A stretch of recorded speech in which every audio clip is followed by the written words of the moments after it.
துலாம் ராசிக்கான புத்தாண்டு பலன்கள் 2015. சித்திரை 3ஆம் பாதம் முதல் சுவாதி விசாகம் 3ஆம் பாதம் முடிய மகிழ்ச்சியையோ துக்கத்தையோ வெளிக்காட்டாமல் தன்னுடைய கருத்துக்களை கூட சிந்தித்து வெளிப்படுத்தும் துலாம் ராசி நேயர்களே, உங்களுக்கு விட்டகுறை தொட்டகுறையாக இந்த வருடம் 7.5 சனியில் பாதச்சனி தொடர்ந்து கொண்டிருக்கிறது. இது மட்டுமின்றி ஆண்டுக்கோளான குரு பகவானும்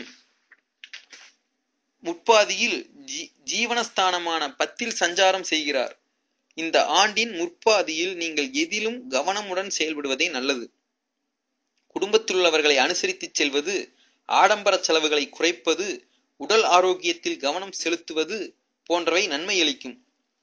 7.5 சனி தொடர்ந்தாலும் சனி உங்கள் ராசிக்கு கேந்திர திரிகோணாதிபதியாக யோகக்காரனாக இருப்பதால் பெரிய கெடுதல்களை செய்ய மாட்டார்.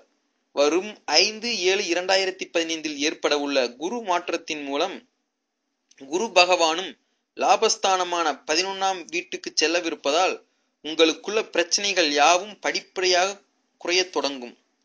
எடுக்கும் முயற்சிகளில் ஏற்றங்களை பெறுவீர்கள். குடும்பத்தில் மங்களகரமான சுபகாரியங்கள் கைகூடும். அசையும் அசையா சொத்துக்கள் வாங்கக்கூடிய யோகமும் உண்டாகும். உடல் ஆரோக்கியத்தில் சிறு சிறு பாதிப்புகள் ஏற்பட்டாலும் பெரிய கெடுதிகள் ஏற்படாது. தொழில் வியாபாரம் செய்பவர்கள் சில போட்டி பொறாமைகளை சந்தித்தாலும் எதிர்நீச்சல் போடுவது முன்னேறுவீர்கள்.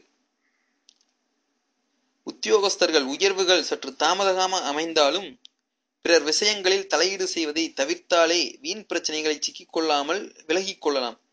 தேவையற்ற பயணங்களை தவிர்ப்பது நல்லது.